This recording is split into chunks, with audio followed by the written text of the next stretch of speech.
This will make it a little easier up there. You know, we know exactly where the holes are. We don't miss any. You know what I mean? And they're all drilled in the same place. So we won't get any. So this here is actually the outside edge. Yeah, we'll start with this corner. Actually, we'll lay this corner up on that edge, and then we'll keep lapping over.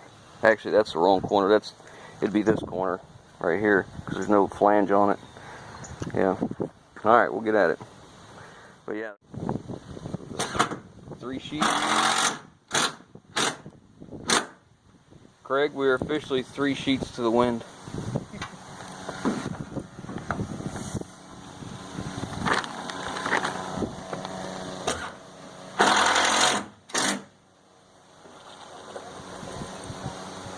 I like pre-drilling that. That worked out nice because all of our holes are perfectly straight.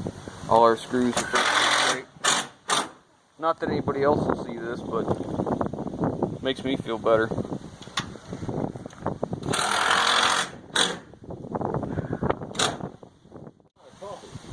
So it's noon now, and we got the whole entire roof done. It's on. Perfectly straight, perfectly square. Turned out really, really nice. So now we're going to do our cap up here for the end, like this. It actually sits on top of there. Our end caps on the very ends over there. That'll be next, but we're going to grab some lunch now.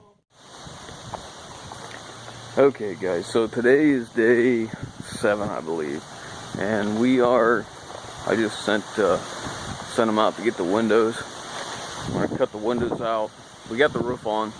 I don't have the trim cap made. I'm actually going to make that out of trim coil because it is going to be temporary, because when they do the extension here, all that trim will come back off, and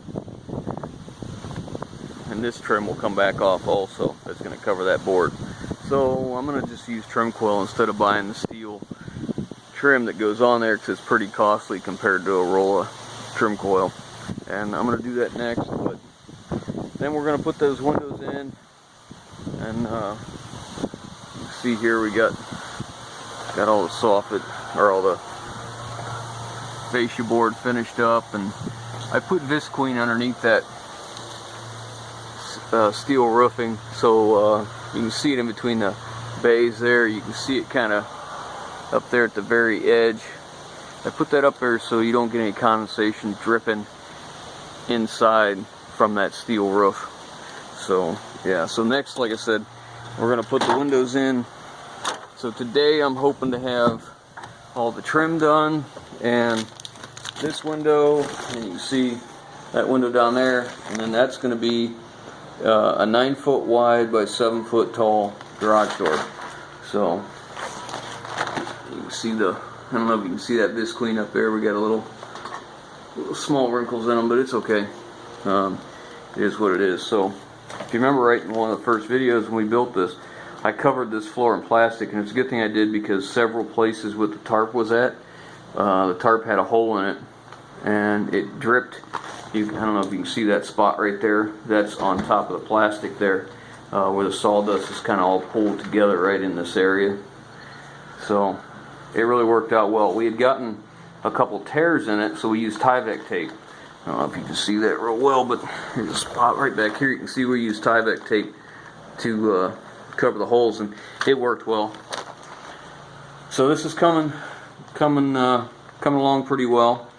Everything turned out well, and we, try to keep it square all the way up through. We did a really good job. It turned out good. So now we have siding left, the windows and doors, a little bit of trim, and that's going to be it. Now, I may not do any more videos on this for a while, because the siding, he's going to do a little bit by a little until we get up to the second story.